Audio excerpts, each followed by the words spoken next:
En Afrique de l'Ouest, 167 fédérations nationales issues des 15 plateformes nationales paysannes ont bénéficié pour la période 2019 et 2023 d'un appui à travers le programme Organisation paysanne dans les pays d'Afrique, des Caraïbes et du Pacifique, OP en ACP. Ce programme vise l'augmentation globale des revenus, des moyens de subsistance, de la sécurité alimentaire et nutritionnelle des petits agriculteurs familiaux.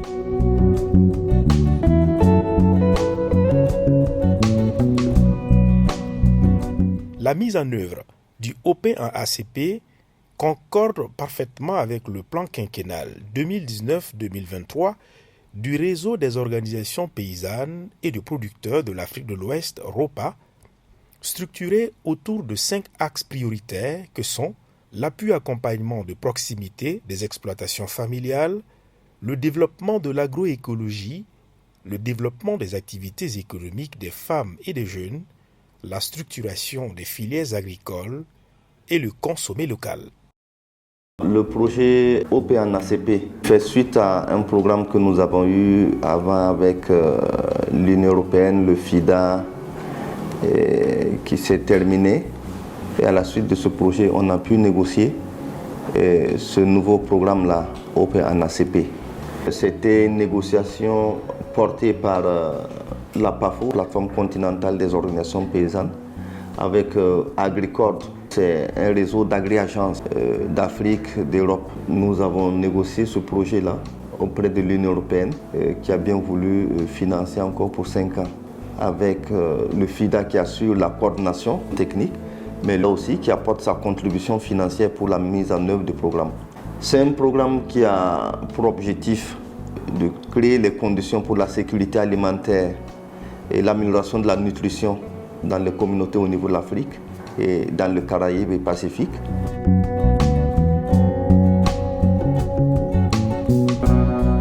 D'améliorer les revenus et les moyens d'existence des petits producteurs. Partout dans le monde et particulièrement en Afrique, l'agriculture est dominée par les exploitations familiales que certains appellent petits producteurs.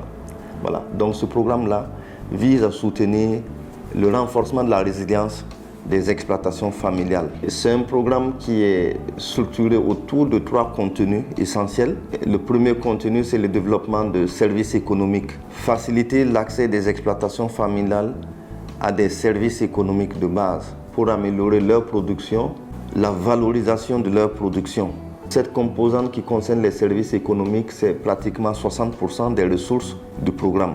Et enfin, nous avons le dialogue politique. Pour que les services économiques marchent, il faut que l'environnement politique soit beaucoup plus favorable. Comment faire en sorte que les décideurs politiques au niveau national, au niveau local et régional, voire international, prennent en compte les préoccupations, les dynamiques des exploitations familiales, qu'il y ait des politiques appropriées véritablement pour la transformation des exploitations familiales.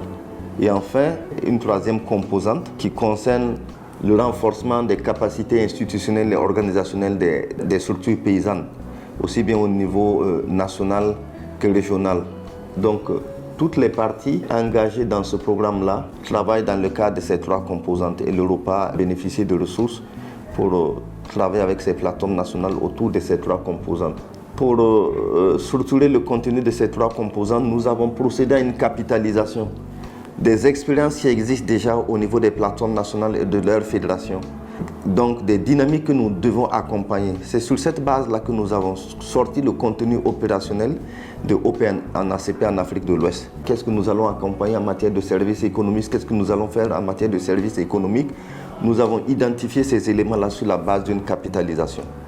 Après 2 années de mise en œuvre du programme OP en ACP, l'Europa a organisé du 28 février au 4 mars 2022 à Koudougou, dans la région du centre-ouest du Burkina Faso, un atelier régional de cadrage opérationnel afin de faire le bilan à mi-parcours au plan national et régional.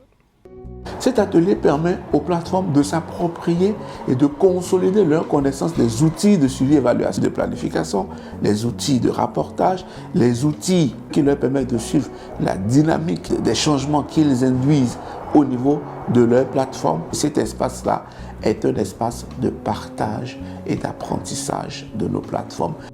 À l'instar de toutes les plateformes nationales membres du ROPA, la CETOP au Togo, la CPF au Burkina Faso, la CENOP en Guinée et la PFPN au Niger évaluent positivement le développement des services économiques dans leurs pays respectifs, ce qui a contribué aujourd'hui à l'amélioration de l'environnement des affaires. Le OP en ACP a pu insuffler une nouvelle dynamique au sein des exploitations familiales et des structures économiques des OP grâce à l'accès à divers services, notamment au crédit. Des petites unités sont désormais rassurées d'écouler leurs produits sur le marché grâce aux partenariats tissés avec des structures au plan local, tout en bénéficiant d'un accompagnement technique et financier pour produire selon les exigences de la demande. Open ACP au Togo, c'est un programme de renforcement des capacités qui est venu nous accompagner sur 3 composantes majeures, notamment l'influence sur les politiques, le renforcement des services économiques et le renforcement institutionnel. Et donc avec Open ACP, nous avons pu au niveau de la CETOP apporter notre contribution à la promotion de l'agroécologie. Voilà, donc nous avons participé auprès de l'État à l'élaboration de la stratégie nationale de promotion de l'agroécologie et de l'agriculture biologique, ce qui a permis à la CETOP et d'autres acteurs autour d'elle de proposer, bien d'élaborer une autre contribution à l'État pour pouvoir améliorer le document de la stratégie sur l'agroécologie qui était en cours de formulation. L'autre chose auquel OPNACP également a accompagné la CETOP, c'est notamment la question des services économiques. Alors, OPNACP a permis à la CETOP d'avoir un conseil national d'initiative économique qui a été payé régulièrement. Et ce conseil national d'initiative économique a permis à la CETOP d'élaborer de nombreux plans d'affaires, près de 300 plans d'affaires qui ont été élaborés entre 2020 et 2021 au profit des coopératives agricoles. Cela a permis à 18 coopératives de bénéficier des financements de près de 70 millions de francs CFA. Et l'appui de ce SNEP aussi, de ce Conseil national, a permis à la CETOP de mobiliser des ressources pour ces fédérations membres. Nous avons pu mobiliser près de 120 millions en 2021 pour accompagner nos fédérations membres dans le développement des services économiques à leurs membres. Et de façon précise, avec OPNACP, nous avons pu identifier 3 coopératives, dont une coopérative de jeunes qui est spécialisée dans la transformation, une coopérative de femmes spécialisée dans la transformation des légumes, notamment de la tomate et des feuilles bien emballées et bien étiquetées. Et nous avons également pu sélectionner et accompagner une coopérative de femmes transformatrices de poissons, le poisson fumé, pour le mettre sur le marché. Et enfin, avec OPNACP, nous avons pu renforcer la gouvernance interne au niveau de la CETOP, notamment à travers le renforcement du personnel, la prise en charge du salaire du personnel et l'appui aux sessions des organes de gouvernance de la CETOP. Nous avons eu à accompagner 2 unités de production laitière. Donc ces productions laitières, il y a une qui est basée à Niamey, il y a une qui est basée au niveau de la région de Dosso. Les résultats que nous avons obtenus, en tout cas, ça a été un résultat immédiat parce qu'au niveau d'une des unités, là où vraiment ils ont acheté des équipements, nous avons vu qu'il y avait un taux de 85% de taux d'augmentation de fromage. Le fromage, pour pouvoir les sécher, donc ils ont augmenté la capacité en achetant plus de chez-soi. Lorsqu'ils ont augmenté la capacité, ils sont passés de 8. Au début, ils faisaient 12 fromages. Ils sont passés à 84 fromages par jour. C'est vraiment une augmentation considérable de la production et de la productivité. Il y a des partenariats également qui ont été noués avec les ministères, les projets et programmes. Parce que quand on fait les pauses café, donc ce sont les produits issus, le lait qu'on amène là-bas, le fromage qu'on amène pour les pauses café. Vous voyez ça, donc ça permet vraiment un débouché qui est là, et également au niveau des mariages et baptêmes.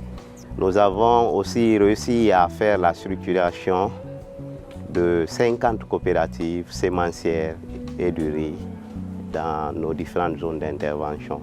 Donc à date, nous avons plus de 500 et quelques femmes formées en leadership. et sur le warrantage, c'est-à-dire sur la commercialisation groupée de leurs produits. Vous prendrez la loi d'orientation agricole. C'est un travail de plaidoyer, de dialogue politique. Nous avons prévu d'avoir une loi d'orientation agricole qui donne des devoirs, mais des droits aux agriculteurs. Quand vous regardez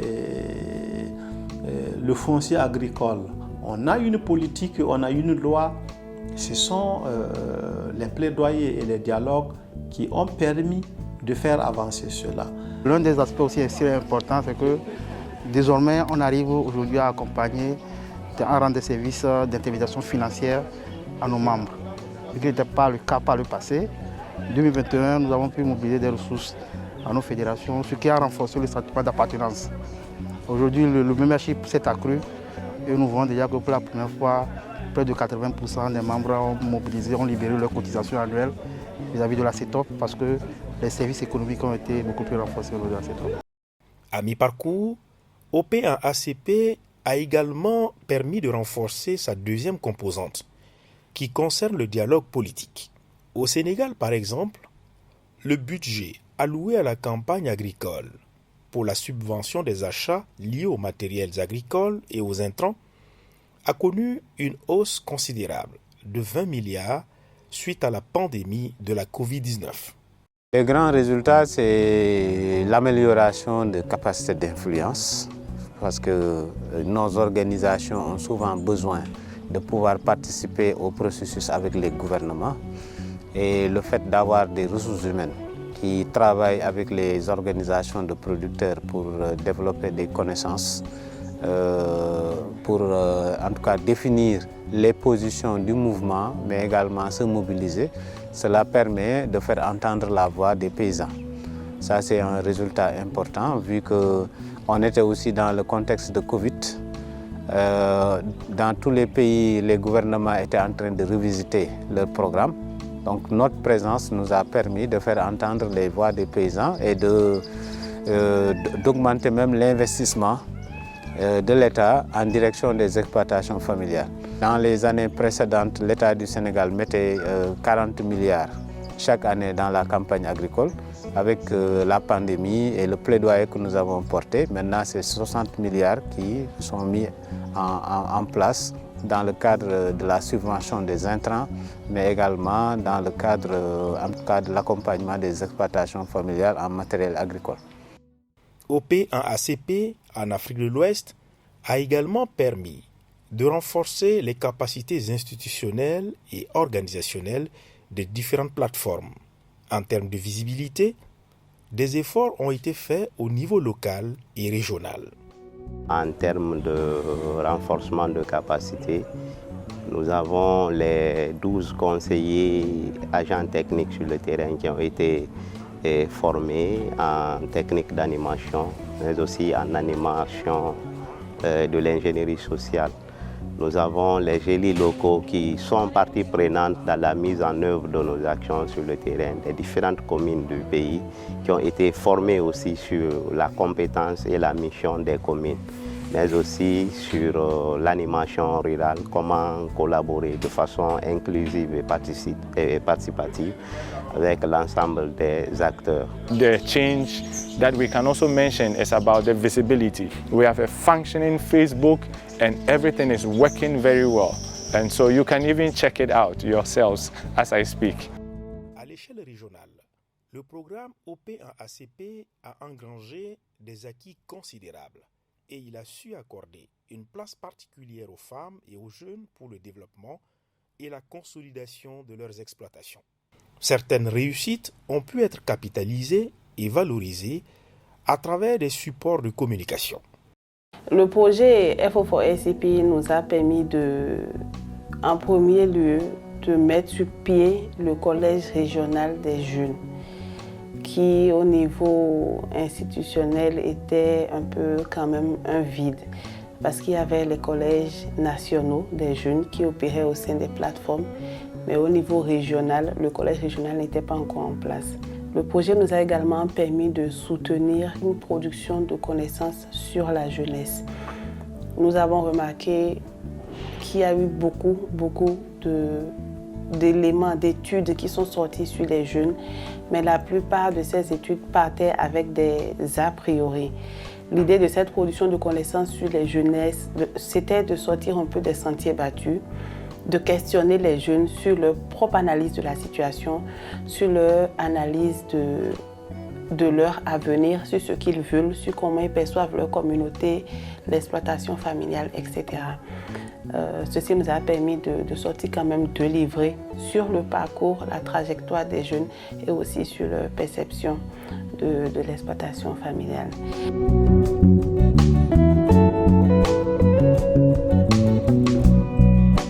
Nous avons, grâce à FO4CP, pu organiser une concertation régionale où les 13 pays, les femmes des 13 pays étaient présentes, ont pu échanger qu'est-ce que la Covid avait comme impact sur leurs organisations de femmes associatives, mais aussi sur leurs coopératives et leurs groupements de production. Et nous avons pu mettre en lumière tout ceci à travers la production de vidéos que nous avons diffusées. Et nous avons également pu partager ces positions et les recommandations des femmes vis-à-vis de la Covid dans nos notes de plaidoyer, dans tous nos processus de dialogue politique. Nous avons également pu renforcer les capacités de 48 femmes et jeunes en analyse politique, en plaidoyer et analyse politique. C'était vraiment pour leur donner des outils clés pour pouvoir jouer leur rôle de leader et défendre leur positionnement au sein du réseau, mais aussi sur les différentes thématiques vis-à-vis des décideurs politiques. Nous avons également organisé des renforcements de capacités sur diverses thématiques, le marketing digital, l'amélioration de la qualité de la production, des formations de gestion de leurs unités, etc., etc. Le but de tout ceci, c'était vraiment de les améliorer, de les accompagner plutôt à améliorer la qualité de leur production et leur compétitivité aussi sur le marché. Nous avons pu aussi soutenir leur participation à des foires, ce qui leur a quand même permis de développer plus d'une trentaine de partenariats potentiels quand même et de faire connaître davantage leurs produits sur le marché régional. Pour l'exécution des activités entrant dans le cadre du programme OP1ACP en 2021, le secrétariat exécutif du ROPA a fait un ensemble de transferts d'environ 685 millions de francs CFA. À l'issue de l'atelier régional de cadrage opérationnel 2022, le niveau de justification était à 514 millions de francs CFA et un solde à justifier d'environ 174 millions de francs CFA au niveau des plateformes. Cependant, quelques difficultés majeures liées entre autres au décaissement tardif des fonds, au manque de personnel dans certaines plateformes, à la crise de la Covid-19, ont contribué à retarder l'exécution de certaines activités. Ce qui est désormais considéré comme des défis qu'il faut relever au plan régional. Depuis les 2 années que le projet a démarré, les 3 dernières années, généralement les décaissements au plus tôt arrivent au mois de juillet, au lieu d'être là en janvier. Et 2020 c'était en juillet, et 2021 c'était en 2 tranches en août, une petite tranche et puis la grande tranche est arrivée en décembre. Donc au lieu de parvenir en janvier pour donner le temps d'accompagner à tête reposée de façon professionnelle et coopérative, les ressources arrivent tardivement et il faut justifier avant la fin de l'année. Donc c'est l'une des difficultés particulières qu'on a rencontrées sur le OP1ACP. Mais comme c'est un réseau, le retard de justification des ressources par certains d'entre nous impacte la justification des ressources au niveau du partenaire et automatiquement ça agit sur la période de mise en œuvre du projet. Il est important pour notre réseau qu'en matière de gestion comptable et financière, on ait les mêmes capacités dans les 13 plateformes nationales qui structurent, qui composent le réseau. Alors que malheureusement, il y a toujours des écarts. Vous pouvez trouver une plateforme avec un DAF, comptable, toute une équipe, et alors que d'autres peinent à maintenir un comptable sur plusieurs années. Ça, c'est des choses autour desquelles on va s'attaquer. Ça fait qu'on a plus ou moins des plateformes qui sont véritablement autonomes maintenant, qui ont une capacité de mobilisation de ressources dans leurs pays respectifs et même au-delà de leur pays, et des plateformes qui restent fortement dépendantes des ressources que l'Europa mobilise. Un réseau, c'est plusieurs acteurs, plusieurs parties prenantes, plusieurs enjeux. Et on a quand même essayé de construire des outils qui nous permettent de faire ce tracking-là. Nous avons mis en place au niveau d'Europa ce qu'on appelle la mission d'appui et de suivi des plateformes. C'est un outil puissant qui nous a permis, au-delà de ce que nous recevons des plateformes comme élément de rapportage, de regarder à la base ce que les plateformes font. Est-ce qu'il y a véritablement des changements? Et cet outil-là révèle des potentialités et des changements inouïs qui ne transparaissent pas dans ce que les plateformes écrivent. Vous voyez? Mais les éléments de temps, de coût, font que on ne déploie pas tout de suite, on ne déploie pas de façon dynamique cet outil-là. C'est un élément de difficulté. On est dans un réseau. D'autres évoluent très vite et d'autres évoluent moins vite. On ne dira pas qu'ils sont lents, mais ils évoluent moins vite que d'autres. Et cette évolution disparate que nous observons au niveau de ces plateformes-là fait que la remontée de l'information pour rendre visible ce qu'elles font est parfois très très difficile. On a commencé à chercher des solutions avec des missions d'appui par les pairs, avec des missions effectuées par le secrétariat exécutif. Également, c'est la rencontre annuelle de bilan et de planification. C'est un espace qui nous permet non seulement de consolider les rapports, de finaliser les rapports, mais aussi de se renforcer mutuellement. C'est un espace où les plateformes qui ont quelques soucis, quelques difficultés sur certains aspects apprennent des autres plateformes nationales. Donc ça, ce sont des solutions, des moyens que nous allons continuer à renforcer, la convergence entre les plateformes nationales. Le fait que nous avons des rapports en retard fait qu'on a des décaissements un peu tardifs et ça ne facilite pas l'exécution du programme. Voilà. 2022, nous allons tout faire pour relever ces défis-là de manière définitive. Déjà au Koudougou, on a beaucoup avancé en termes de justificatifs. On avait quand même 75% des justificatifs de l'année 2021 qu'on a pu mobiliser à Koudougou. Ça, c'est un record. Avant Koudougou, en 2021, réunion s'est tenue à Niéléni. On a quitté Niéléni au Mali avec environ 50% des justificatifs seulement. Malgré ces difficultés, OP en ACP a permis de tirer des leçons des expériences vécues tant au niveau pays qu'à l'échelle régionale. À l'issue de l'atelier, après avoir écouté toutes les plateformes, on peut tirer quelques leçons. La première leçon que nous pouvons apprendre de tout ce qui s'est passé, c'est que pour renforcer notre influence sur les politiques, effectivement, nous avons besoin de créer des alliances. Voilà. On a vu que dans tous les pays où il y a eu des influences sur les politiques, les plateformes se sont associées à d'autres acteurs de la société civile pour pouvoir essayer d'avoir des résultats concrets. Donc c'est la première leçon. La deuxième leçon, c'est que les services économiques sont extrêmement importants. Voilà. L'appui aux coopératives de femmes et de jeunes et aux fédérations de façon générale permet de renforcer le niveau de membership ou bien le sentiment d'appartenance de nos fédérations et de nos coopératives au réseau qui est l'Europa. Et la dernière leçon que moi j'ai pu apprendre d'aujourd'hui, c'est notamment l'importance du personnel technique dans la gouvernance des OP. Effectivement, il est ressorti d'insuffisance par rapport à la justification des pièces comptables. Mais on a constaté que là où il y a des difficultés, les élus peut-être n'ont pas laissé les techniciens travailler comme cela se doit. Pour nous, la suite, nous allons continuer à mettre un focus sur les services économiques, la première composante. Nous allons mettre un accent sur ça. Nous allons également mettre l'accent sur les événements, les espaces à caractère promotionnel et commercial comme la FIARA, les foires. Nous allons renforcer la FIARA mais nous allons essayer d'aider des plateformes à créer d'autres espaces aussi dans leurs pays respectifs. Peut-être on commencera par un pays qu'on va choisir et pour un événement comme ça. Voilà.